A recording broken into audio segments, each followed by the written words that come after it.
C'est pas que t'es mal habillé, c'est juste que t'as oublié ces 3 règles fondamentales.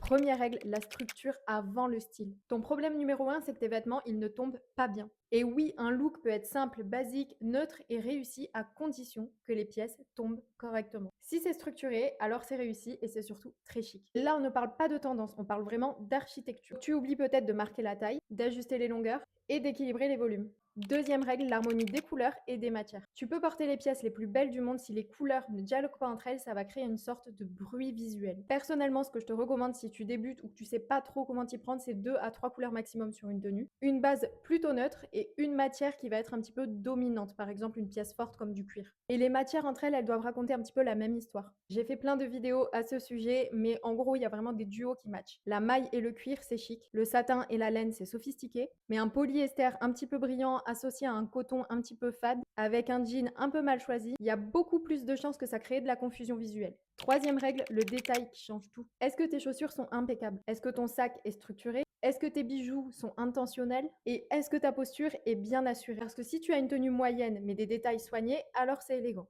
Par contre, si tu as une jolie tenue mais avec des détails négligés, là c'est tout l'inverse. En gros, si tu as l'impression d'être mal habillé, vérifie ces 3 points. Structure, harmonie et intention des détails.